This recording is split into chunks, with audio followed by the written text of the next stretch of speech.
There is no denying that game releases have been quite light lately, especially with the new generation consoles, but thankfully Child of Light comes in at a time where even the most skeptical can't help but be intrigued by this beautiful game. Most of the time the colors are bleak, but still striking to look at, but when the color comes in is when the game is at its finest visually.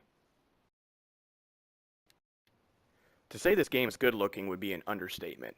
The watercolor look is appealing to the eyes and makes the player wander around the world aimlessly, looking at all the textures and animations in the background. Child of Light is an RPG created by the creative team behind Far Cry 3, using the UbiArt engine previously used in the last two Rayman games, Origins and Legends. You play as Aurora, a young girl who wakes in an outlandish land only to find odd creatures and allies that are just as strange.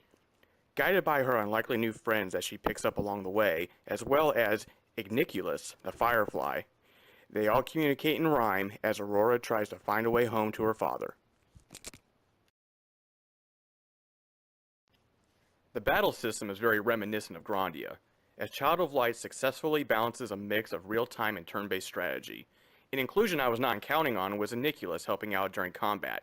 Not only does he help collect orbs during the regular play of the game using the right stick or a second player, he also blinds the enemy during battle with its light source, slowing down the enemy's turn and helping the player interrupt their attack.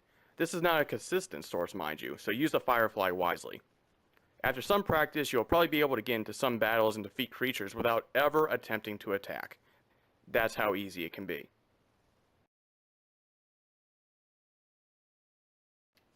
Leveling up is extremely easy in this game. I leveled up to 15 within 2 hours of play and kept on going to the option screens on and off just to learn new abilities consistently. If you've never played an RPG, this may be the game that can get you on the right path before you can go into traditional Japanese RPGs like Final Fantasy or Persona. And for $15, I can't recommend it enough.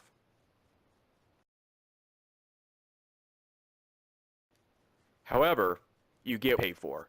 The game is short, clocking in at about 8 to 10 hours. Now mind you, this is the length of most games in general, but RPGs tend to have the gameplay of at least 20 to 40 hours in the main playthrough.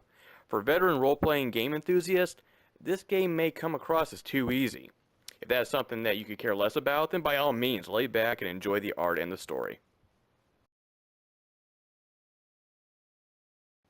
The story in Child of Light is great, and a delight to play and can keep the player wanting to see more of its wonder. The art, the battle system, and the music are what helps this game shine.